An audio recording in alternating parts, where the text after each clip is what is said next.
जी हाँ, शर्म आती है हमें। शर्म आती है पढ़े लिखे होने पर, अपने को सभ्य समाज का हिस्सा कहने पर।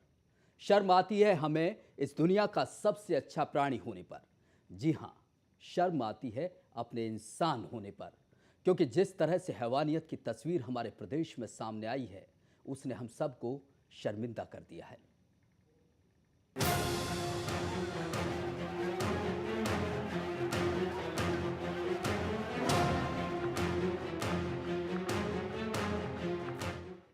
रोहतक के गरनावठी में झूठी शान की खातिर हैवानियत का ऐसा खूनी खेल खेला गया, जिससे देश में ही नहीं दुनिया में एक बार फिर हमारा प्रदेश गलत कारणों से सुर्खियों में आ गया है। गांव में अपनी मर्जी से शादी करने वाले युवक और युवती को गांव के ही लोगों ने सरेआम मौत के घाट उतार दिया, और मौत भी ऐसी कि जिसने भी सुना उसकी रूह कांप गई।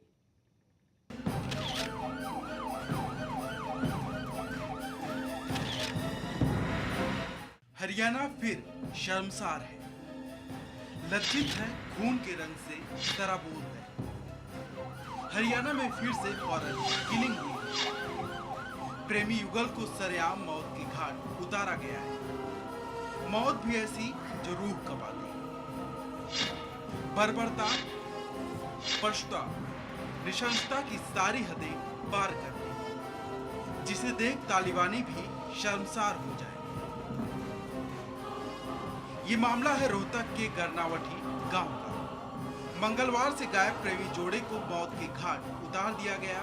युवक को बेरहमी से मारने के बाद उसका शव उसी के घर के आगे फेंक दिया गया, जबकि लड़की के शव का दाह संस्कार करने की कोशिश की गई, लेकिन पुलिस ने मौके पर पहुंचकर लड़की के अर्धजले शव को कब्जे में ले लिया।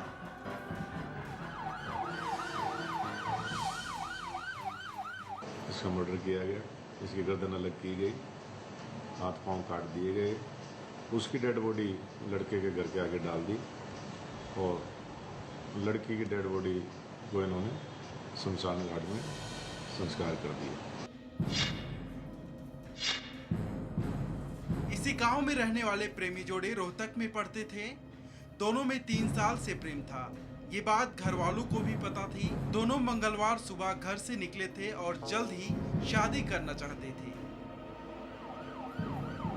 इसीलिए अगली रात घर नहीं आए और सुबह गांव के एक दोस्त को फोन कर पैसे की मदद मांगी।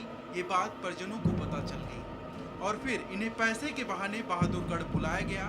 जबरन गाड़ी में डालकर गांव लाया गया और बर्बरता के साथ लड़की पक्ष ने दोनों की हत्या कर दी। तो वहाँ पे लड़के वाले भी दोनों पार्टियां वहाँ पहुँच गई। उन्होंने दोनों बच्चों को राउंड अप किया, राउंड अप करके और अपनी गाड़ी जो गांव से ही अपनी टैक्सी करके गए थे उसमें उनको डाल लिया। डालने के बाद ये अपने गांव गरनावठी में ले आए, वहाँ ले आके इन दोनों की हत्या कर दी। घटना की सूचना पुलिस को कंट्रोल रूम के जरिए मिली। पुलिस के आला अधिकारी मौके पर पहुंचे। इसके बाद पुलिस ने दोनों पक्षों के कुल 6 लोगों के खिलाफ नामजद मुकदमा दर्ज किया है, जबकि 2 लोगों को जांच के घेरे में रखा है। अभी हमने बाई नेम 6 लोगों के खिलाफ एफआईआर की है, जिसमें धारा 147, 148, 302, 201, 120 भी आईपीसी लगाई गई है। अभी प्राइमरी इन्वेस्टिगेशन हमारी यही है और हमने 2 लोगों को अभी राउंड अप किया है। इस पूरे मामले में एक बात साफ है कि हरियाणा के एक तबके के लिए अभी भी प्यार सबसे भयानक गुनाह है, जिसकी सजा सिर्फ और सिर्फ मौत है। बावजूद इसके कि कानून है, पुलिस है, लेकिन उस बर्बर, आदिम, नृशंस सोच का क्या जिसके लिए प्यार पाप है। राजन शर्मा, खबरें अभी तक, रोहतक।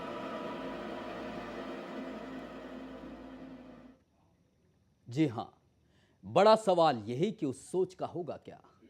हम बड़ी बड़ी बातें करते हैं, तरक्की की बातें करते हैं, अपने खुले होने की बात करते हैं, सभ्य होने की बात करते हैं, लेकिन क्या ये सभ्य होने की निशानी है?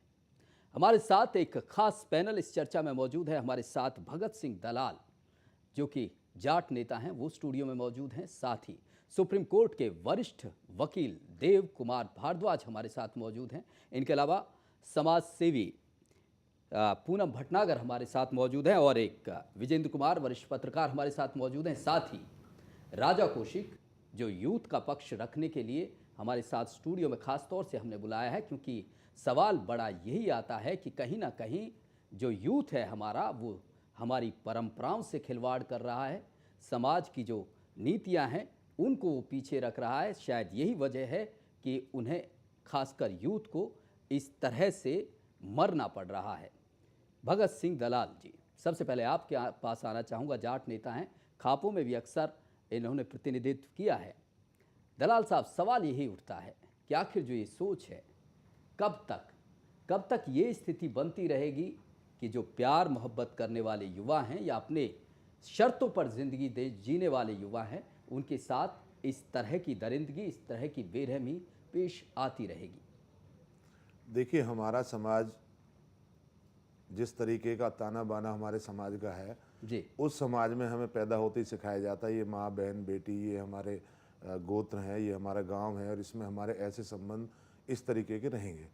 मैं पहले आपके बता दूं कि हम किसी भी हिंसा और हत्या के खिलाफ हैं, क्योंकि किसी का समाधान किसी की हत्या करके नहीं हो सकता। जहाँ तक बात गोत्र विवाद की है, तो हमारे गोत्र बनाए गए हैं और जैसा समाज में हमारे बुजुर्गों ने इस प्रथा को चलाया हुआ कि भाई ये गोत्र में शादी नहीं होगी, एक गांव में शादी नहीं होगी, तो उसको हम लगातार निभाते आ रहे हैं और आने वाले समय में भी गोत्रों में भी शादी नहीं होनी चाहिए, ऐसा मेरा मानना है। क्योंकि जो हमें बताया गया साइंटिफिकल भी और सामाजिक भी, एक गोत्र में भाईचारा होता है और एक गांव के जितने भी चाहे किसी भी जाति से संबंधित लोग हैं वो सभी भाई बहन की तरह रहते हैं। तो एक गांव और एक गोत्र में तो शादी हो ही नहीं सकती। लेकिन अगर हमारे युवा, जैसा कि उनको कहीं से पता नहीं चला होगा या बताया नहीं होगा या किसी बहकावे में आके गोत्र या गांव में शादी करते हैं, तो उस पर हम ये मान के चलते हैं उनकी हत्या नहीं होनी चाहिए। लेकिन अगर इस तरीके से हमारे युवा भटकेंगे, एक गोत्र में शादी करेंगे, गांव में शादी करेंगे, तो समाज का सभी ताना बाना छिन्न भिन्न हो जाएगा और फिर जो हमारे पुरखों की जो देन है, जो एक साइंटिफिक रीजन है इसके पीछे, वो सब तहस नहस हो जाएगा। तो हमें यहाँ भी सोचना पड़ेगा। लेकिन मैं फिर कहना चाहता हूँ कि किसी समस्या का समाधान किसी की हत्या करना नहीं है और कोई हिंसा फैलाना नहीं है। हाँ, ये जरूर है कि जो हमारे समाज ने नियम बना रखे हैं हमें उनकी तरफ भी देखना चाहिए और आजकल के जो युवा हैं उनको भी इस तरफ ध्यान देना चाहिए। खिलवाड़ कर रहे हैं। पूनम भटनागर जी मशहूर समाज सेवी हैं, क्या आप मानते हैं कि जो यूथ है, जो युवा है हमारा देश का, वो समाज के जो नियम हैं उनके दायरों से बाहर जा रहा है, उनको तोड़ रहा है और यही वजह है कि उसको सज़ा देनी पड़ रही है? देखिए, मेरा ये मानना है कि नियम कानून हर समाज में है, लेकिन उनको बताने का फर्ज माँ बाप का बनता है। आज के बच्चों को, आज के यूथ को मैं नहीं समझती कि इतना टाइम है कि वो इन संस्कारों को समझे। संस्कार समझाए जाते हैं या बताए जाते हैं माँ बाप के द्वारा। अगर उनको किसी तरह से ऐसे नहीं पता था, जैसे कि वो कह रहे हैं कि उनको अपने गोत्र के बारे में नहीं पता होगा, तो कौन बताएगा?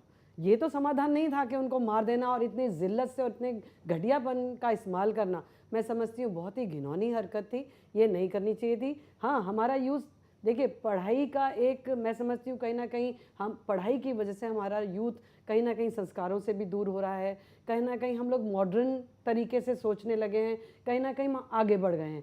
लेकिन और इस तरीके से हम लोग संस्कारों को भी कहीं ना कहीं छोड़ते जा रहे हैं।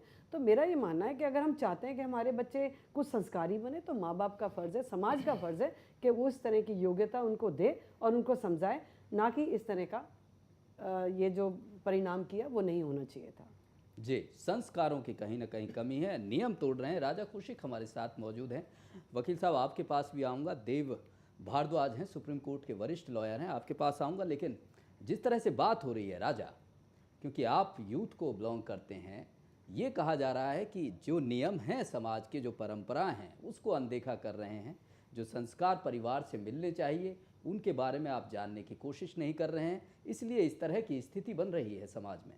देखिए, सीधे तौर पर ये मतलब कहना कि यूथ आज के दिन पे इस चीज़ को समझ नहीं पा रहा है और सिर्फ यही एक रीज़न है कि यूथ की हत्या हो रही है, मैं नहीं समझता हूँ इस चीज़ को। हमको सबसे पहले इस चीज़ को समझना पड़ेगा कि ऑनर किलिंग का मतलब मतलब हालांकि है क्या। ऑनर का मतलब है गर्व। गर्व गर्व वो होता है कि जो समाज में कोई बुराइयां हों उसको दूर कीजिए आप, ना कि ये कि अपना कोई भी तुगलकी फरमान आप लोग जो है जारी कर दीजिए और युवा की हत्या कर दीजिए सिर्फ इस चीज़ के ऊपर कि युवा को उस मुद्दे के बारे में पूरी तरीके से नॉलेज नहीं है। जी जी, तो ये स्थिति नहीं है। युवा को आप जिम्मेदार ठहरा दें, वही बात नहीं है। हमारे साथ वरिष्ठ पत्रकार हैं और ख़ासकर ऐसे मुद्दों को देखते रहे हैं, कुमार विजेंद्र है। विजेंद्र जी, ये बात करें जिस तरह से पूनम भटनागर जी कह रही हैं, दलाल साहब कह रहे हैं कि कहीं ना कहीं ये जो खिलवाड़ हो रहा है, जो समाज का ताना बाना है, उसको जो स्थिति बनती है उसको कहीं ना कहीं जब तोड़ने की कोशिश की जाती है तो लोगों में गुस्सा स्वाभाविक है।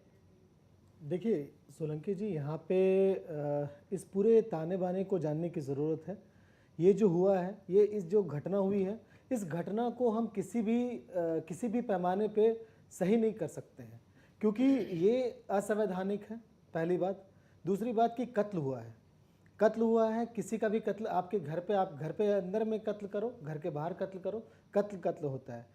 तीसरी बात, गोत्र है, समाज है, कम्युनिटी है, पूरा देश है, एक तरह से सभी जगह पे, चाहे वो अगर हम उत्तरी भारत की बात करें, चाहे किसी और जगह की बात करें, हर जगह पे ताना बाना होता है। पर इसका नतीजा इतना बुरा हो जाए, ऐसा नहीं होना चाहिए।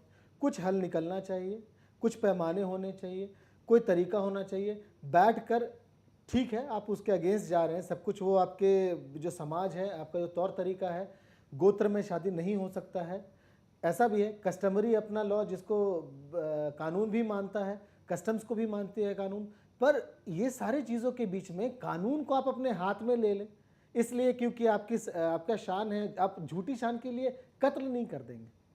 झूठी शान के लिए कत्ल नहीं होना चाहिए, कानून है। कानून की बात हुई है। वरिष्ठ लॉयर हैं सुप्रीम कोर्ट के देव भारद्वाज हमारे साथ मौजूद हैं। देव साहब, जिस तरह की स्थिति है, क्या उसमें जो कानून है, जो मौजूदा कानून है, क्या सच में जो ये झूठी शान के खातिर हत्याएं होती हैं, इतनी निर्मम हत्याएं होती हैं, क्या वो अंकुश लगाने में नाकाम है? अगर मौजूदा कानून की बात करें, या कुछ और बदलाव की ज़रूरत है?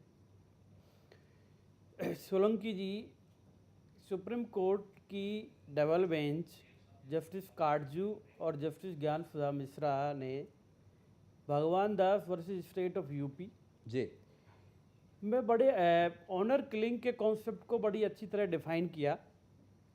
उन्होंने ऑनर किलिंग को रेयरेस्ट ऑफ रेयर केसेस का दर्जा दिया है और उसके अंदर एक्यूज्ड को, अपराधियों को जो फांसी की सज़ा नीचे दी गई थी, उसको सुप्रीम कोर्ट ने बरकरार रखा है।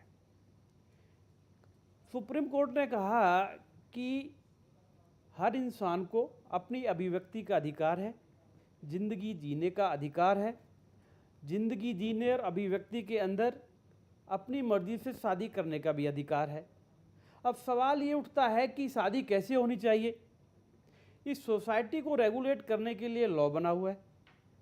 लॉ के हिसाब से अगर कोई शादी वैलिड है तो मैं समझता हूँ उसको रोकने का हम और आप किसी को अधिकार नहीं है। जैसे आप पर्टिकुलर इश्यू पे आपने ये गोत्र का इशू है, हिंदू मैरिज एक्ट के अंदर अगर एक ही गोत्र के अंदर शादी होती है उसको इल्लीगल नहीं माना गया है। जी हाँ, कई जगह पर हम कस्टम्स को फॉलो करते हैं और उस हिसाब से हम शादियां भी करते हैं। कई जगह हम 4 गोत्र बचाते हैं, कई जगह 2 गोत्र बचाते हैं, कई जगह गोत्र नहीं बचाते। मगर कानून की जहाँ तक बात करते हैं, एक गोत्र में शादी को अवैध कानून नहीं मानता है। और मेरा मानना है कि किसी की ज़िंदगी लेने का हमको अधिकार नहीं। जी, किसी की ज़िंदगी लेने का किसी को भी हक नहीं है। देश में कानून है, कानून के हिसाब से देश चलना चाहिए। लेकिन बड़ा सवाल ये है कि ये जो लोग हैं, जो परंपराओं की बात करते हैं, जिस तरह से बात करते हैं, कस्टम्स की बात करते हैं, उसके लिए एक निर्दोष बेगुनाह लोगों को आखिर कब तक मारा जाएगा? चर्चा जारी है। एक छोटे से ब्रेक के लिए रुक रहे हैं।